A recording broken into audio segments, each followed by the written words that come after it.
New Delhi, March 25th, 2020. A city that never sleeps became eerily silent. Roads once flooded with people now lay empty. Fear hangs in the air as the world grapples with an invisible enemy. पूरे देश में आज रात 12 बजे से संपूर्ण देश में संपूर्ण लॉकडाउन होने जा रहा है।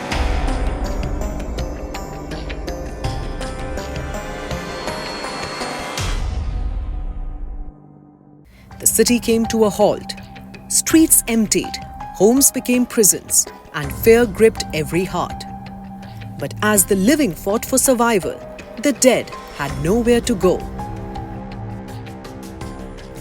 As the pandemic claimed lives, another story unfolded, one of courage, humanity, and selfless service.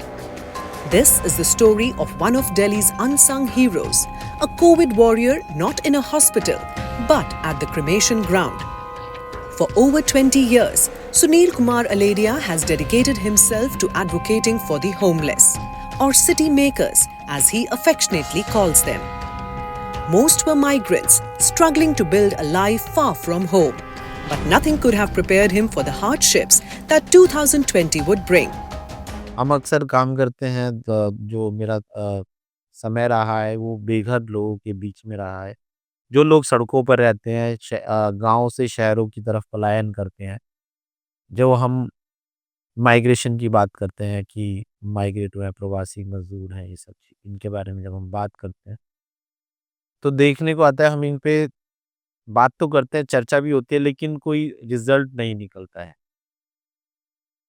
आज तक हमने बस खाली एक माइग्रेशन की बात सुनी थी कि प्रवासी मज़दूर हैं, आ रहे हैं, शहरों में आ रहे हैं, आ रहे हैं, आ रहे हैं।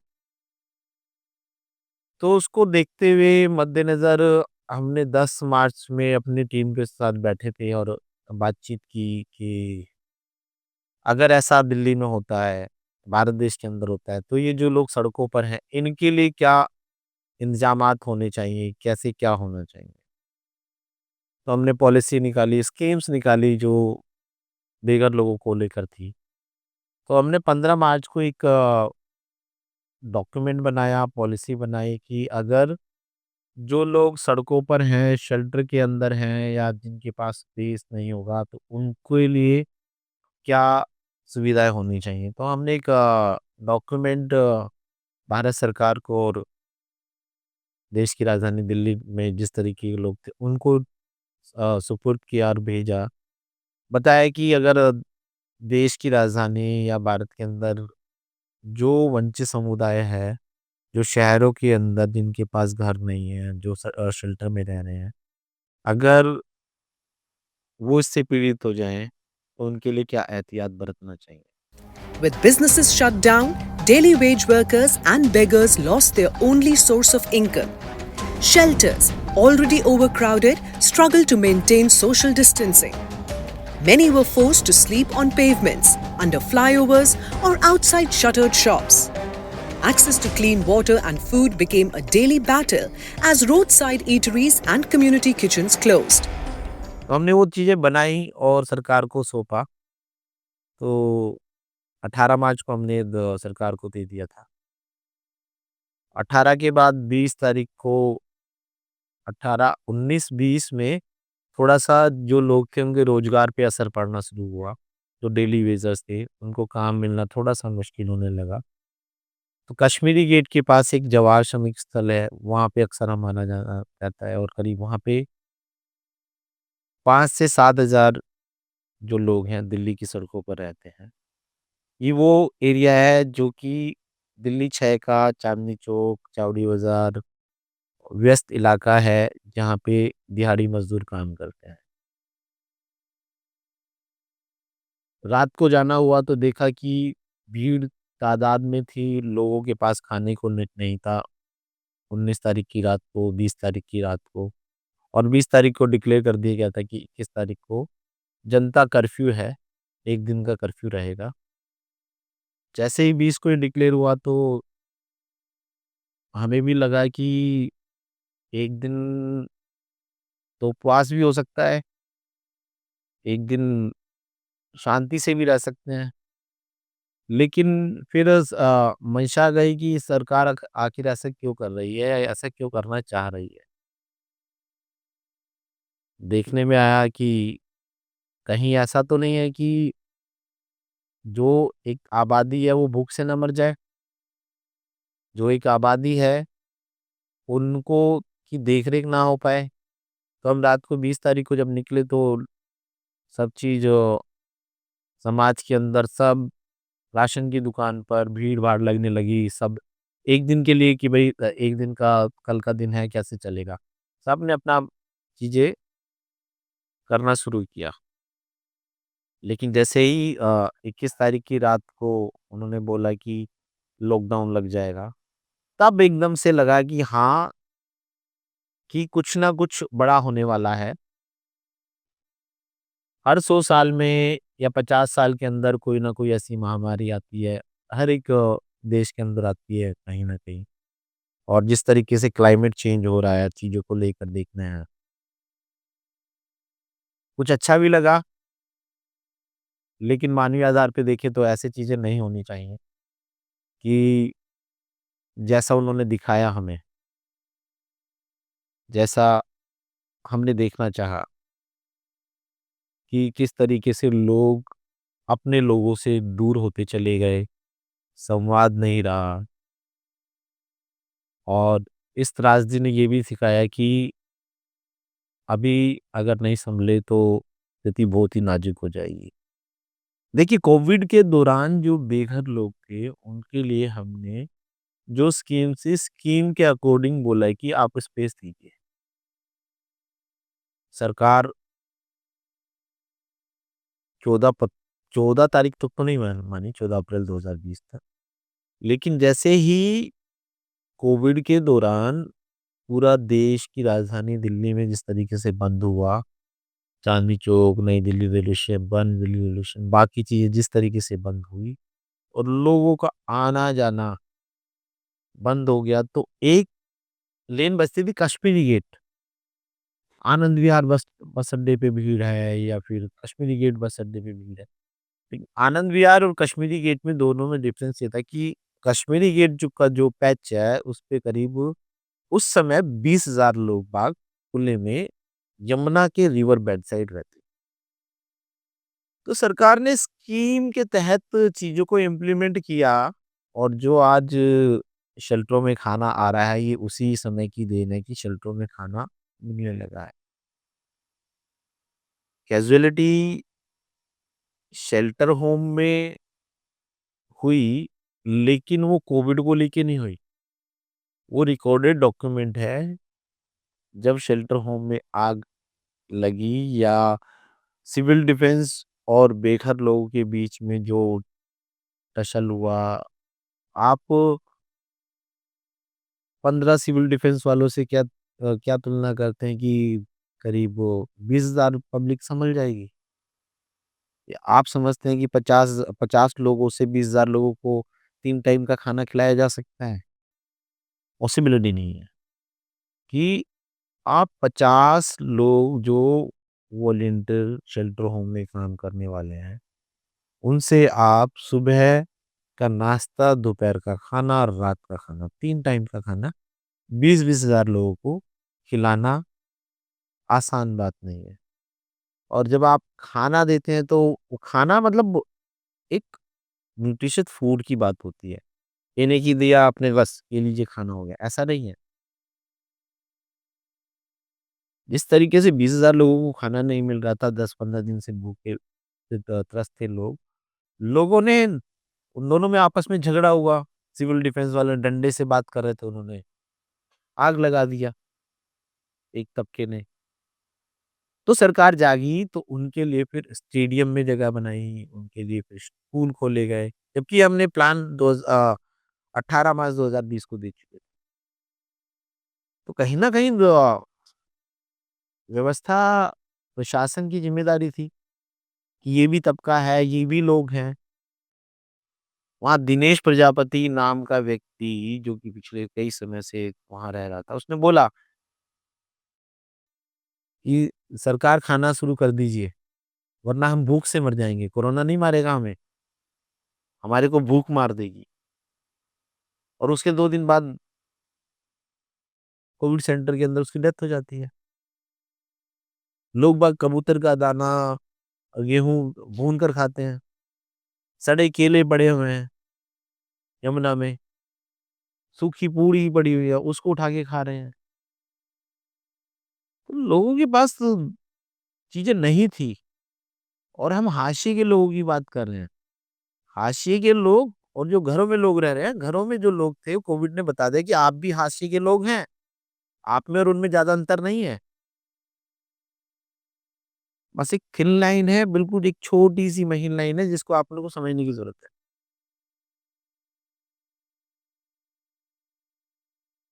तो बेघर लोगों को ज़्यादा इफ़ेक्टेड हुआ, उनको लेकर, चीज़ों को लेकर, उनका स्क्रीनिंग नहीं हो पा रहा था। दूसरा मेडिकल फैसिलिटी उनके पास नहीं थी। सरकार वहाँ तक मेडिकल फैसिलिटी भी नहीं दे पा रही। तीसरा जब कोविड सेकंड वेव में कोविड वैक्सीन की बात आई, तो ये ऐसा तबका था जिनके पास आइडेंटिटी क्राइसिस रहता है, आइडेंटिटी नहीं होती है। अब इनको दवा कोविडशील्ड कैसे लगाई जाए?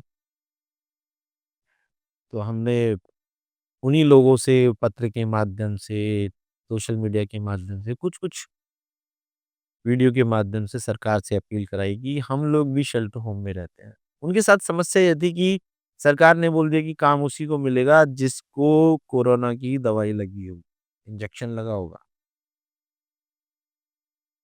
जहाँ वो तबका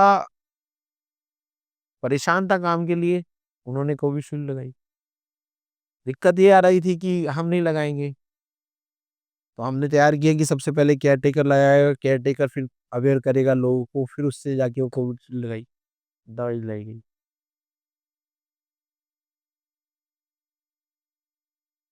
हमने लोग बाग ऐसे भी देखे हैं कि 4 किले लेकर फ़ोटो खिंचवाने के लिए चल दिए। हमने मतलब कई ऐसी कहानियाँ हैं, कई ऐसे हकीकत भी हैं जिस पे हकीकत पे शर्म आ जाती है सुनकर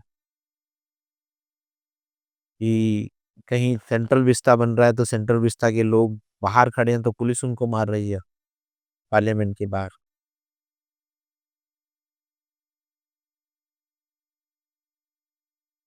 नाम इतनी बड़ी-बड़ी कंपनी सेंट्रल विस्टा की करीब 6,500 मज़दूर सराय काले खां में फँसे रहे। 7 दिन तक उनको खाना नहीं पहुँचा। तो ये अपने आप में ही बड़ा चित्र विचित्र पता नहीं किस तरीके का समय था। The death toll surged. Delhi's cremation grounds turned into battlefields.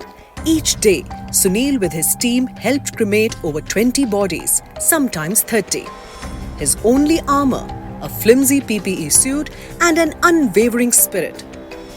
बचपन से हम किताबों के अंदर पढ़ते आए कि गांधी जी का एक जंतर है।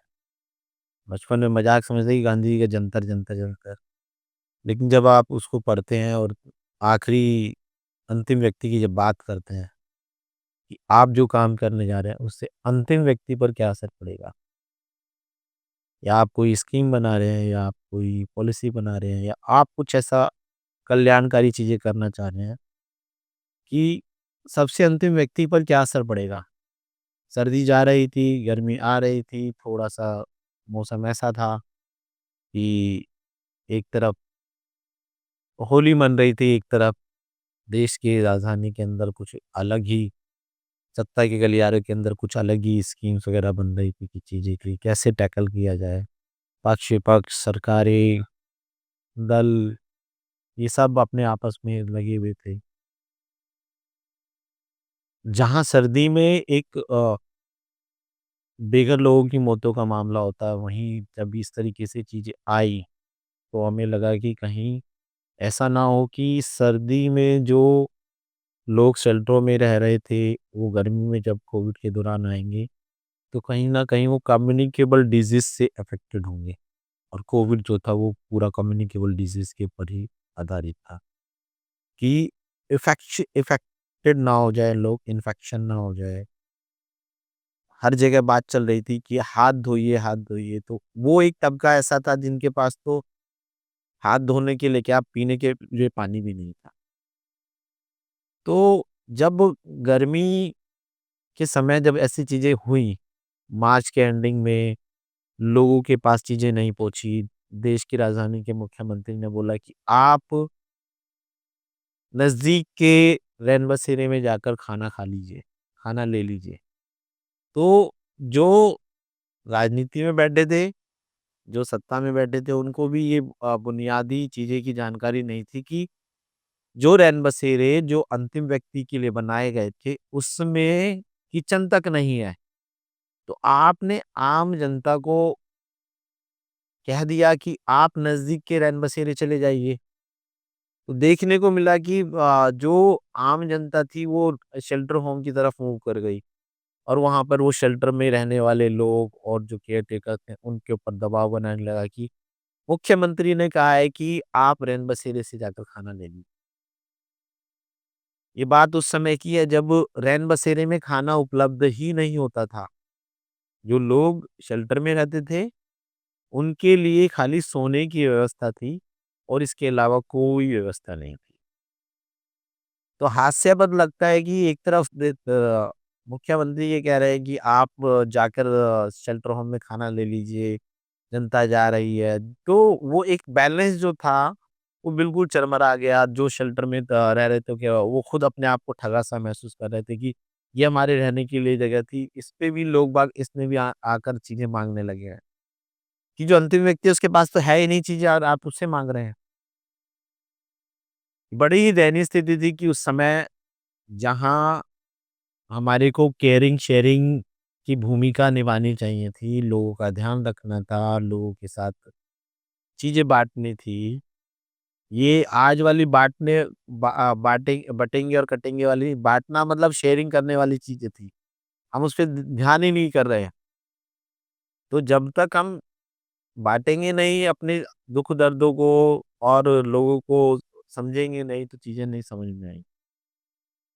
बड़ा ही प्रेशर देके ये लगा कि एक ऐसा तबका है जिसके पास कुछ नहीं है और एक तबका ऐसा है जिसके पास घर, मकान सब चीज़ होने के बावजूद वो उस जगह आकर चीज़ें माँग रहा है। तो ये दयनीय स्थिति थी कि कब हमारे हाथ फैल जाए। कोविड ने हमारे को ये भी बताया कि संचय करना और संशय करना में कितना अंतर है। आप संचय करते चले जा रहे थे और लेकिन आप 1 दिन, 1 हफ्ता, 1 महीना नहीं रुक पा रहे अपनी चीज़ों के लिए। तो ये बुनियादी सवाल है कि चीज़ें क्या है? हम किस ओर जा रहे हैं? क्या हम ऐसे समाज बना रहे हैं जिसमें शेयरिंग और केयरिंग हो? क्या हम ऐसा चीज़ सोच रहे हैं? क्या हम ऐसी चीज़ कर रहे हैं? नहीं। तो ये अपने आप में बड़ा ही प्रश्न उलझा हुआ सा है कि 5 साल बीत गया और हम उसको मंथन नहीं कर पा रहे हैं अभी तक। देखिए कोविड को अगर हम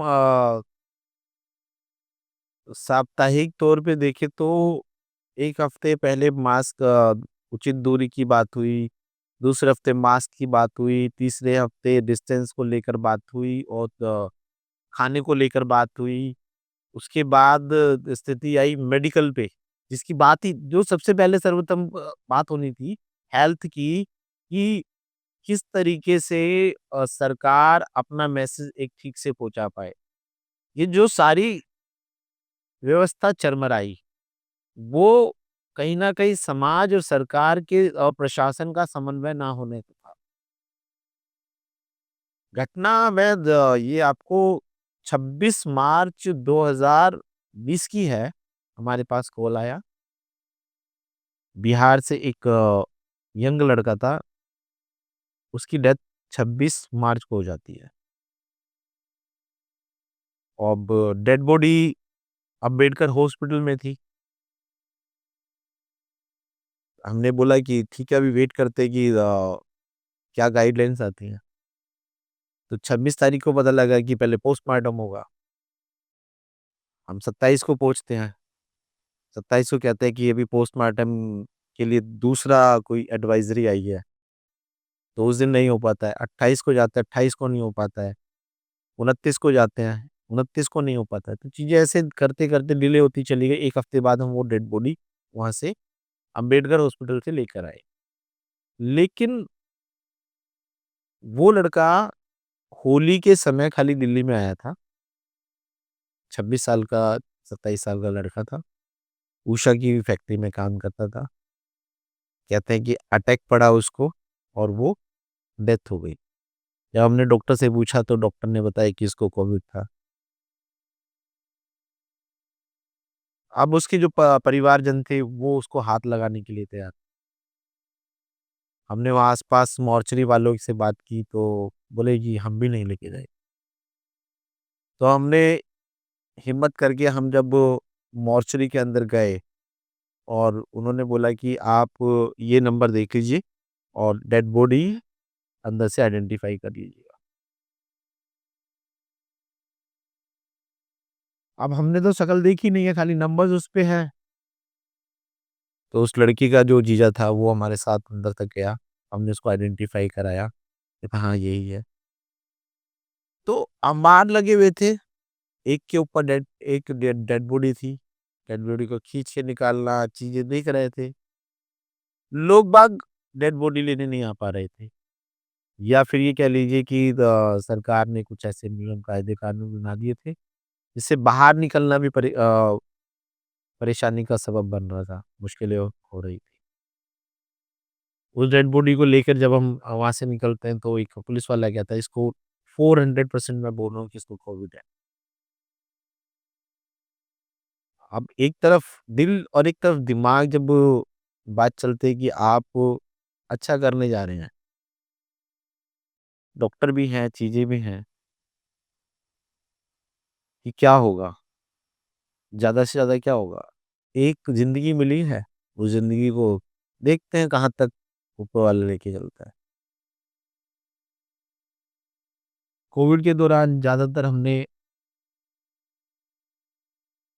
कोशिश की दिल से काम करने की। अगर शायद हम दिमाग का इस्तेमाल करते, तो शायद हम अपने घर के अंदर होते। और जिस दिन जनता कर्फ्यू हुआ, चीज़ें होनी शुरू हुई, हमने जो पॉलिसी बनाई, तो लेकर हमने सोचा कि करना है, एक ज़िंदगी मिली है, उस ज़िंदगी को या तो ऊपर वाला लेगा या जो भी जैसा भी है। हमने काम करना शुरू किया, हम उसको निगमबोध घाट लेकर आए, निगमबोध घाट में देखा तो लाइन लगी हुई है। लोग बाग डेड बॉडी छोड़ के गए हुए हैं वहाँ पर, बाहर लगे हुए थे वहाँ भी। ये स्थिति तब तक मीडिया के अंदर नहीं थी कि इस तरीके के हालात हैं। तो हमने ट्वीट किया, हमने 1-2 फ़ोटो शेयर किया तो उससे थोड़ा-सा मीडिया में प्रेशर बना और मीडिया ने दिखाना शुरू किया कि अव्यवस्था फैल रही है, चरमरा रही है। ये अव्यवस्था कैसे फैली, कैसे चरमराई इसकी रिपोर्ट तो आती रहेंगी और सबको पता है कि कैसे अव्यवस्था हुई। घटनाएँ ऐसी होती चली गई, ऐसी होती चली गई कि पता ही नहीं लगा कि इसके 2 साल कैसे बीते और आज 5 साल बाद हम इस पे चर्चा कर रहे हैं। लेकिन उसमें एक चीज़ सिखाया कि आप मानवीय आधार को नहीं भूल सकते, आप समाज को नहीं भूल सकते, आप अपने इकाई को नहीं भूल सकते। आप आए हैं, आपको कर्म करना पड़ेगा, आपको समाज को देना पड़ेगा। हमें अपना कर्म करना है, वापस जाना है, कहाँ जाना है नहीं पता। और जिस तरीके से ये सर्दी, गर्मी और बरसात ये पूरा साल भर 6 महीने, 2 साल चलता रहा। इसमें जो हाशिए के लोग थे, जो बेघर लोग थे और जो घरों में लोग थे, देखने को मिला कि दोनों की स्थिति समान बराबर ही थी। घर वाले घर के अंदर बेघर थे और जो सड़क पर थे वो तो बेघर थे। तो स्थिति दोनों की सामान्य एक सी ही थी, अलग नहीं थी। बस एकमात्र ईंट, रोड़ी और छत का होना और सड़क पे होना, इतना ही अंतर है। देखिए, अगर हम कड़ी में जाएँगे ना तो इसको देखना पड़ेगा कि कैसे कोरोना के दौरान जब जनता कर्फ्यू लगा, उसके बाद लॉकडाउन लगा और उसके बाद चीज़ें लोग अपने घरों की ओर जाने के लिए तत्पर हो गए। जिन लोगों ने शहर बनाया, शहर वाले उनको अपना नहीं पा रहे, उनकी मदद नहीं कर पा रहे हैं। तो सरकार ने या प्रशासन ने कभी ये नहीं सोचा था या समाज ने भी कि जम्मू कश्मीर की से चलकर कन्याकुमारी और कन्याकुमारी से चलकर राजस्थान, राजस्थान से बिहार, बिहार से बॉम्बे, बॉम्बे से उत्तर प्रदेश, इस तरीके से लोग पलायन कर पाएँगे या करेंगे। लेकिन लॉकडाउन ने या कोविड के दौरान जिस तरीके से स्थिति हुई, अगर हम क्रम देखें कि लोग अपने आप पर विश्वास नहीं कर पा रहे थे। लोग जहाँ शहरों के अंदर रह रहे थे, किराए पर रह रहे थे, जो हाशिए पे लोग रह रहे थे, वो भी अपने घर की ओर रिवर्स माइग्रेशन की बात होने लगी। शायद इतिहास में हमने पहली बार ऐसा देखा था कि रिवर्स माइग्रेशन है। पार्टीशन के समय भी ऐसी इस तरीके की चीज़ें नहीं हुई। तो रिवर्स माइग्रेशन हुआ, लोग बाग अपने गाँव की तरफ चलने लगी और प्रशासन की जिस तरीके से चीज़ें आने लगी और लोगों ने डर की वजह से जो इन्फेक्टेड लोग थे, ज़्यादातर तो मेडिकल नेग्लिजेंसी ही लोगों को ले ले डूबी। हमारे इंतज़ामात नहीं थे चीज़ों को लेकर। हम उस तरीके से तैयार नहीं कर पाए अपने अस्पतालों को, चीज़ों को। और अगर हम ये कहें कि देश की राजधानी दिल्ली में जहाँ शिक्षा और हेल्थ पर, स्वास्थ्य पर बहुत पॉजिटिव चर्चा हो रही थी कि हमने शिक्षा पे इतना चीज़ें कर दिया, हमने स्वास्थ्य पे इतना खर्च कर दिया। हम एक अच्छी ओर जा रहे हैं। एक कोविड ने ज़रा-सी हल्की-सी एक पिन मारी और वो हवा ले डूबी। जहाँ मोहल्ला क्लिनिक, अस्पताल या छोटे-छोटे कोविड हॉस्पिटल की बात कर रहे थे, हम वहाँ भी फेल हो गए। हमारे पास मास्क नहीं थे, जो कि हम उसको ले पाए। तो जो लाशों के अंबारों की बात कर रहे हैं या जो जिस तरीके से लोगों के घरों में डेड बॉडी पड़ी रही, कई ऐसी स्थिति आई कि जो प्रेग्नेंट वुमेन थी, उन तक को कोविड का इलाज नहीं मिल पाया। एक मौत के साथ-साथ 2 मौतें होना। एक तो लेडीज़ है और दू ऊपर से प्रेग्नेंट है। तो पता नहीं क्या सरकार ने काउंट किया, नहीं किया या सरकार के आंकड़े क्या कहते हैं। आंकड़ों पे ही चीज़ें चलती हैं लेकिन वो भी ऐसा लगता है कि बस वो आंकड़ों में ही सिमट कर रह गए। एक महिला को कोविड हुआ, प्रेग्नेंट थी, रात को फ़ोन आया कि अ,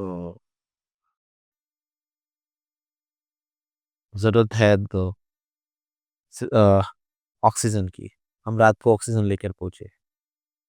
सुबह जाकर पता लगता है कि 6 बजे डेथ हो गई। जहाँ एक तरफ हम महाभारत में देखते हैं कि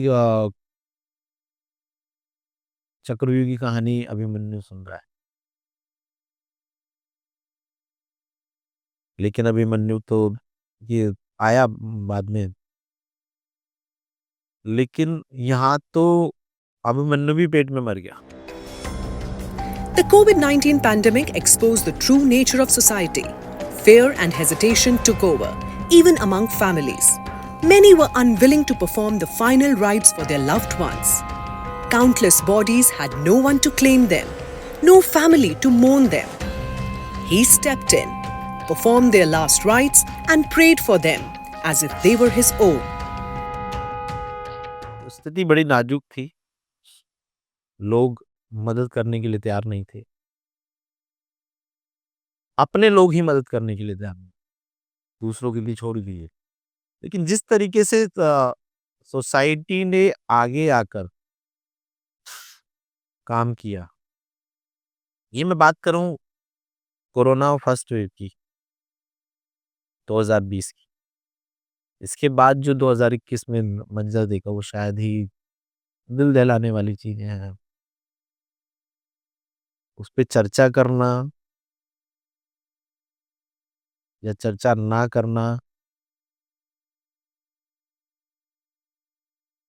पता नहीं चर्चा करनी भी चाहिए या नहीं करनी चाहिए कि जो इमोशंस हैं, जो चीज़ें थी, किसी को हर्ट हो जाए चीज़ों को देख के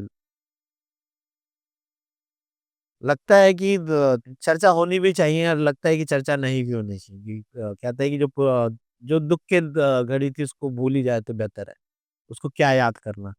लेकिन कभी-कभी ये लगता है कि आप उसको याद रखिए, वो आपको जीने का एक नज़रिया देता है कि अगर नेगेटिव है तो पॉजिटिव भी होगा, नकारात्मक है तो सकारात्मक भी होगा। प्रेग्नेंट लेडी है, मदर एक्सपायर हो गई, 2 बहनें हैं उनको कोविड है, हस्बैंड को कोविड है, क्वारंटाइन है, डेड बॉडी कैसे जलाएँ, कैसे लेके जाएँ? अस्पताल में एम्बुलेंस नहीं मिल पा रही है, 4 कंधे नहीं मिल पा रहे हैं। नहीं पता कि कैसा किसी को ऐसा मंज़र ना दिखाए। कोविड के दौरान मूलचंद अस्पताल के अंदर एक घटना घटित हुई कि एक बुज़ुर्ग लेडी थी, उसी दिन उसके पास एक अटेंडेंट आई हुई थी और वो कोविड से डेथ हो गई थी उस लेडी की।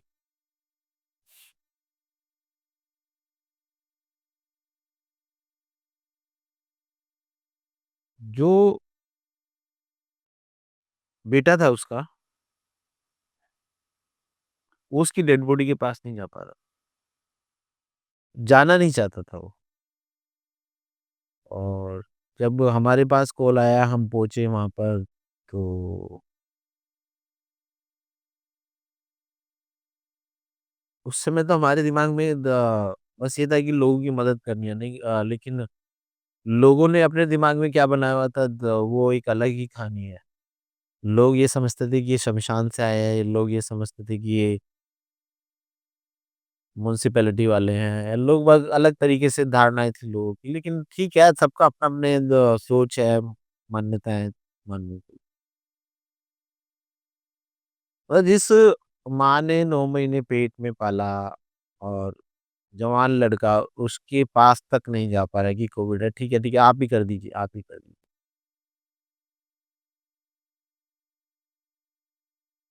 और उस समय लोग ऐसे डरे हुए थे, एक ये मूलचंद की घटना है और दूसरा जो अपना हॉली फैमिली हॉस्पिटल की बात है, वहाँ से हमारे पास एक कॉल आता है, ये दिल्ली की एक बालनगर के विधायक का फ़ोन आता है, ये चीज़ें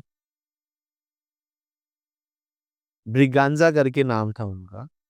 और अब नाम से तो हमें भी पता है कि भई ये क्रिश्चियन है। हमने उनसे उनके बेटे का फ़ोन आया, बेटे ने बोला कि ऐसे-ऐसे हमारे को क्रिमेशन कराना है और मदद की ज़रूरत है। हमने पूछा कहाँ पर है? बोले कि वो होली फैमिली हॉस्पिटल में है। हम होली फैमिली हॉस्पिटल पहुँचे, तो उनका जो बेटा था, अब सबके अपने-अपने संस्कार हैं, कल्चर है, जो अब नहीं पता वो उसने अंतिम संस्कार अग्नि से क्यों करवाया या फिर उस तरीके से। लेकिन जब हमने उसको मुखाग्नि देने के लिए उसके बेटे को आगे किया कि आप मुखाग्नि दे दीजिए, तो एक तरफ प्रेयर चल रही थी, लाइव प्रेयर मतलब हॉस्पिटल श्मशान घाट ग्रीन पार्क के अंदर वो मोबाइल से प्रेयर करा रहे थे और दूसरी तरफ जब हम जो जैसा हमें लगा कि हाँ भाई ये बेटा है तो बेटे को मुखाग्नि देनी चाहिए। हमने उसको बोला कि आप मुखाग्नि दे दीजिए। तो वो कहता है कि नहीं, आप ही दे दीजिए, आप ही दे दीजिए। बाद में बता फिर हमने उनसे पूछा कि आपने ये ऐसा डिसीज़न क्यों लिया? बोले मुझे डिसीज़न का नहीं पता था, मुझे लग रहा था कि सब प्रेशर कर रहे थे कि जला दो, जला दो, जला दो। कई बार तो चीज़ों को सुनकर हँसी भी आती है और कई बार निःशब्द हो जाता हूँ चीज़ों को लेकर कि एक हमारे को दिल्ली विधानसभा से एक व्यक्ति को रेस्क्यू करके शेल्टर गीता कॉलोनी लेके जाना था। तो एक हमारे साथी थे एम्बुलेंस में, उनको पता था कि हाँ भाई इनको रेस्क्यू करना है। लेकिन जो दूसरे साथी थे, उनके दिमाग में यही थी कि सुनील भाई जो है, वो डेड बॉडी का अंतिम संस्कार करते हैं।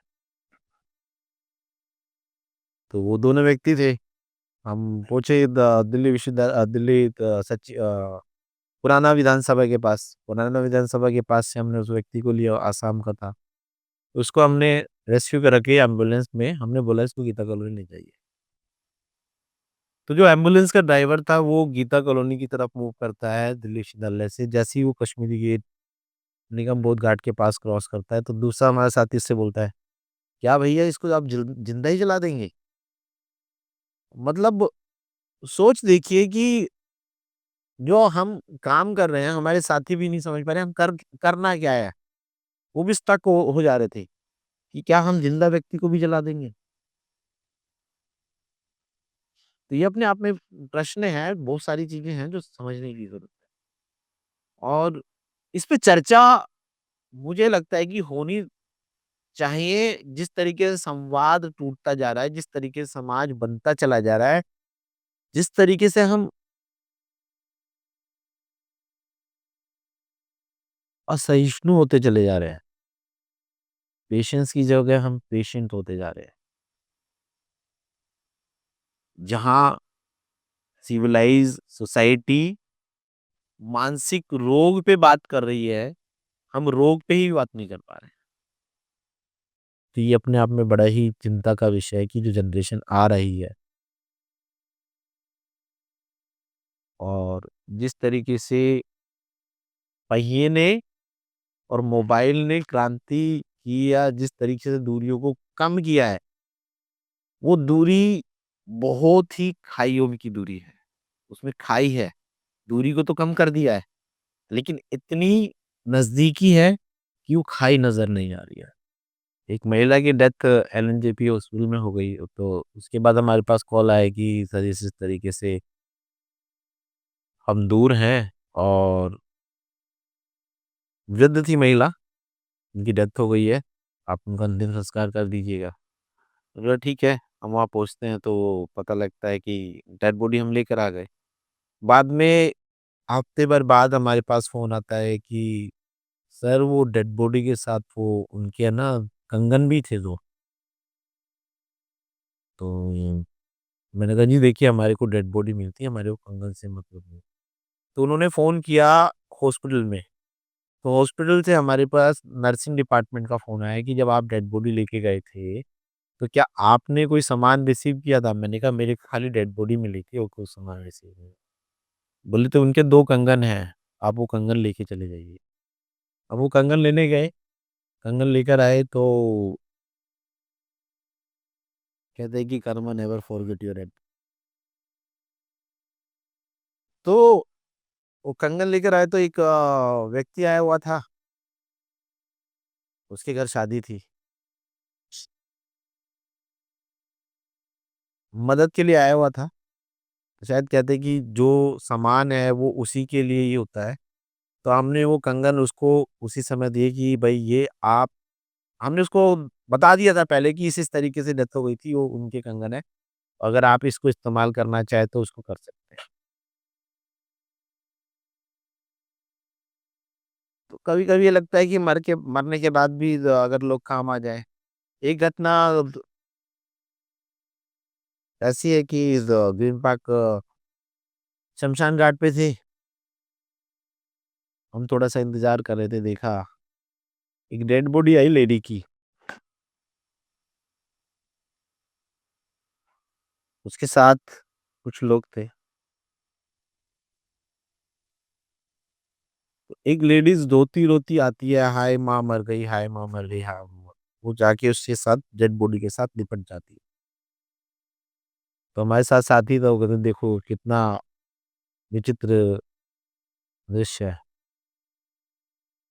तो मैंने बोला रुक जाओ अभी देखो दूसरा पहलू अभी इसका देखना। उस लेडी ने क्या किया,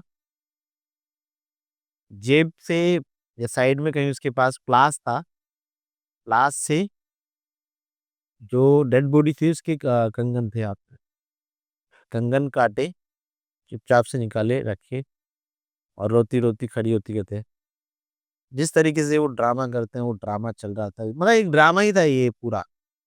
देखने में अगर कहा जाए कि हम फ़िल्म देखते हैं, वो सच्चाई में फ़िल्म ही चल रही थी। फ़िल्मों में दिखाते हैं, तो कहीं न घटित हुई होगी। ऐसे बहुत सारे इंसिडेंट हैं, ऐसी बहुत सारी घटनाएँ हैं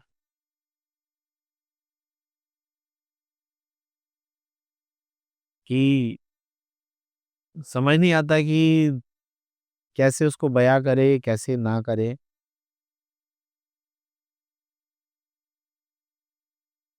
और मैं माफ़ी चाहूँगा कि मैंने तो उस प्रोटोकॉल को माना ही नहीं जो कोविड के दौरान थे।